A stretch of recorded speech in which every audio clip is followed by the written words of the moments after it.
Oui. Les lots tension sont partout dans le Italie passeport. Les lots passeport sont encore en quarantaine pour Moussous Yassika et Bima. Oui, tension est à pourquoi? Parce que passeport est la pièce d'identité. Quand Congolais sont Malibanda. Mais on ne peut pas comprendre comment passeport est à durée. Si on a un passeport, est valable jusqu'à telle date. Mais le gouvernement congolais, pas le peuple, la population. De temps en temps, ils ont évoqué l'argument, oh voilà, passeport, il faut être très sécurisé pour ne trafiquer en côté, alors il faut changer. Mais entre-temps, ndeko oyo asombaki passeport na ye po adepasaki mbongo mpona durée wana oyo ekomami na passeport parce que adepasaki mbongo po utiliser mokanda wana pendant une période bien donnée. Ndeko wana bazoyiba ye pourquoi? Parce qu'avant durée wana ekoka baoblige ye achanger abimisa susu mbongo mutuya asomba passeport mosusu avant même durée wana esila bakobimisa susu alors makambo wana nde tolembi na yango et puis pour le moment babimisaka passeport balobi oyo eza passeport semi biométrique wana nde bakoki kotriche yango te basala publicité ya ndenge nyonso bamonaki mais tosomba passeport wana voilà que lelo bakomi babimisa wana babimisi susu biométrique alors on ekomi moyibi. En dehors de ça, tant que le gouvernement a lancé passeport semi biométrique, information soyez avec preuve que structure a pris, structure a talu à passeport. Et ça n'a pas mbongo, ils ont dans la mafia. Donc ils ont privé, ils ont mbongo contribuable, et puis qui n'ont pas droit à cause de mbongo. Mais les gens qui ont dénoncé maintenant ils vont réparer l'aspect wanate. Parce que nous passeport biométrique, mais toujours dans la même filière, il y a des gens et ça va combiner tout ça. Non, ça postule que c'est un gouvernement prédateur. Donc, Moussa Naye, à Vanda, on a koibaka, Mike peuple, Aza Kosala Makasi, il y a Kosakanate pour réunir, pour vivre dans le monde. Bazana pour la Rolandelaye, pour son passeport Yassika, Mouké, ça permis de conduire Moussou, Mouké, et tout ça. Alors, Bazak pour harceler le peuple. Donc, en tant que coordinateur de la société civile, parce que les amouyibi tout simplement, il y a un groupe de gens, la population, la population, mais le comité de niveau du gouvernement, la population, chaque jour, seul les mécanicien qui gère les raisonner, les peuple, et tout ça. Mais quand le peuple a des ressources, alors, il y a un problème, mais mais chaque jour, vous avez des astuces, vous avez des toujours pour mais finalement, vous avez des wapi. Passeport, Boko somba yango te mais boko kanisa nini na baction nini boko sala sur terrain pour bo bagé bangonze la po otuko lobelo ko moko wana eza kimuyibi baction nini boko sala na terrain pour ko bagenzela. Bon, vous voyez que la société civile de la RDC toza sur terrain. Donc qui peut lancer déjà idée nini de ça sur terrain te. Tout le bas il faut passer que non, écoutez, tout le monde ko anticiper l'action na bisoté. Tout lancer qui à travers syndicat une synergie à syndicat enseignants. Tout lancer qui rentrer à la quitter, mais qui moyen c'est contourner biso et tout ça pour pas ça la rentrer à la samedi passé. Syndicat on a ça qui assemblée générale. On appelle ça qui mot d'ordre qu'à partir de lundi, classe et athées va durcir grève là-bas. Et on a au monde les ville complètement paralysée. Et ça là-bas, nous attendons les catholiques, les catholiques aussi, les mbongo, les écoles privées et tout ça. Donc situation, tension est tellement macassique, ils sont obligés de se battre et jusqu'à ce que le gouvernement a pour foot à enseignants en dengue pour attendre ça comme il faut. Alors, dans le passeport, tous en action, il y a bien. Mais tu communiquer en ce côté parce que vous avez surpris, tu as une action. Mais au Bakoui Koyeba, ils ont dit que tu as un passeport. Il y a une mission.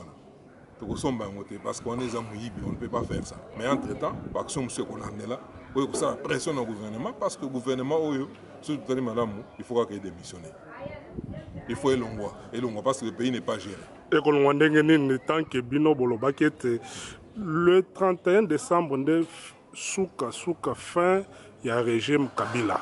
Mais tout le monde de Konanga, à Outukolobete, enrôlement, il y a Kassai, il faut ça là 3 mois, donc il est décembre. Et mon année a solité, ma ponomezate. Si comme Bino rassemblé, mon souka wapi. Enrôlement, il y a constitution.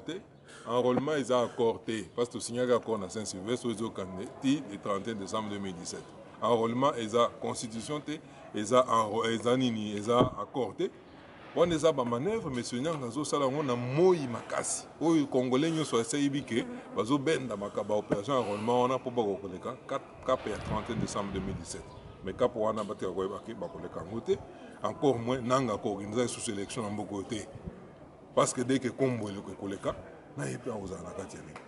Kombo ekoleka ndenge nini bino bozana manduki te bango bazana makoki nyonso bazana yango bino boza maboko pamba bobandi kobelela likambo ya kombo ya kobala ibanda kale bandi lelo te peuple congolais alembi bato basimbi manduki wana baza bakongolais atako lelo bakomi kokutisela bango bato mosusu bazovivre ndenge nga na ye tozovivre bazoyoka pasi ndenge nga na ye tozovivre baza na basi baza na bana oyo bazotanga pe te bazolela donc kombo ekoleka bakongoli nde bakolekisa kombo kombo ekoleka na nzela ya dialogue toni mpo toyoki masolo ya 3e dialogue eza en cours lelo mpo makambo eleka na bien esengeli bovanda na mesa rassemblement mpe akozala na mesa badialogue wana tozotuna tokosololaka na ndeko Kabila combien de fois parce que problème eza nde boyoka ndeko lenganko ya lobaka ino virus eza nde monsieur Kabila atako lelo ye moto atrouvaka a découvert virus a changé cliente a gomi place mosusu mais ye ayebisa biso que virus c'est monsieur Kabila o lelo yo tango tozokende kaka na konégocier avec le même virus okei et contaminé bino bokei contaminé bino bandeko mwandango balongwe tango bokende susu contaminé bino bandeko mosusu bisu balongwe alors moi je crois que mbalo yo dialogue wana na moni eza sous nécessaire il faut to extirper ndenge olobi na lopoto to extirper na virus wana elongwa on a sima biso bakongolais tokofanda mpe tokoyeba ndenge tokogere mboka parce qu'on ne peut pas continuer à aller s'essuyer pour rien nde makambo masolo ya dialogue wana biso toza nanu kuna te et puis il faut toyeba nanu dialogue wana eza ya nini parce que dialogue toyaki kosala na 5 ans ezalaki mpo toyeba constitution basili koviole yango ndenge nini tokosala mpo tozonga na constitution ok babrandisaki biso batiaki biso non écoutez élection makoki eza te ainsi de suite mais lelo oyo bakotia nini liboso mpo baconvaincre biso toya kosala su dialogue wana mais na kati ya rassemblement toza koréfléchir il faut toyeba nanu dialogue yango ya ntina nini si c'est pour kokende tant que toyebi ke virus eza motu boye tokende susu kovanda na virus wana acontamine lisusu bato mosusu et puis tout ça y est sous son gala ya koyeba non ye a nommé tout ce bateau et tout ça mais ye azanana communiqué qui a yezo bien azamona non ça on n'est plus d'accord nous pensons que le problème c'est lui ayi banana ko matanzela akenne kombo il faut le lobino rassemblement beaucoup te ka makanisi moko na ba partenaires internationaux il y a kende la transition sans Kabila ekosalema ndenge mpo peuple congolais na mokili mo bakozela bayeba makanisi wana ekosalema ndenge nini mpo bazomona yango eza vraiment pratiquement impossible bon ndeko otuni likambo moko ya motuya na moment oyo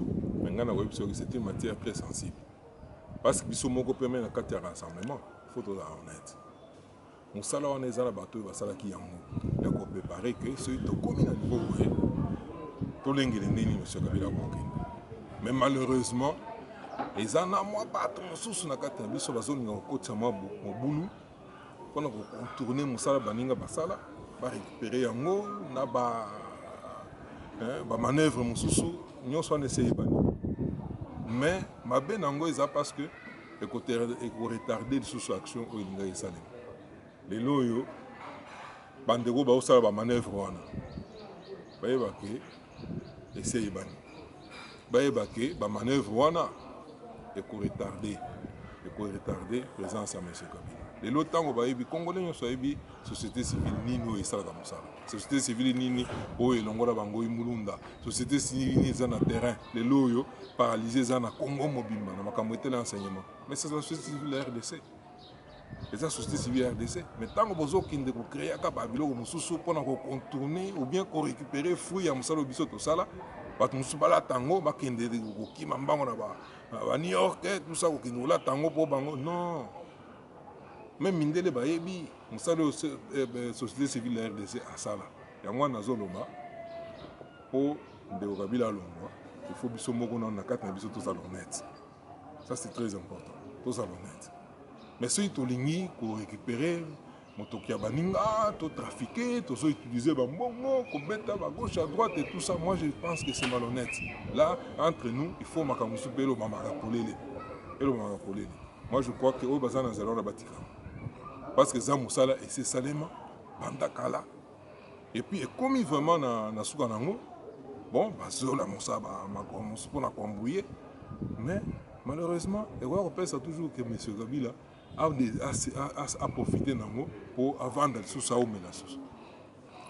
Olingolo bake otani kambo o manœuvre c'est-à-dire bateau bako sala manœuvre wana balingi ba tu fais action na bino bo bandaki. Na moyo oyo toza ndenge tovandi boye bato mosusu balingi basala bazocréer basociété civile bazocréer mouvement mosusu tout ça objectif eza nini kozwa basignature okende nango na New York kolekisaki bango nde société civile mais ezala secrétaire général des Nations Unies ayebi société biso tokangama on a fait un travail on a été même arrêté pour ça monde entier bayebi. Mais quand vous allez réveiller des gens aujourd'hui, on va qu'ils ont la signature, sont des sociétés civiles, s'il y a transition, on peut s'absorber gérer. Ok, ça va, après ça va nous gérer. Biso doit marcher et puis bago osomba bisoté. Même si on est dans Mbongo, le bio somba bisoté. Eza mutoki, eza makila ya bato bakufa, ba force commune eza wana. Eza makila ya bato. Non, on ne peut pas monnayer ça, on ne peut pas spéculer sur ça. Donc ceux qui sont dans bateau bazolinga, ba kende bozani nona, ba gérer.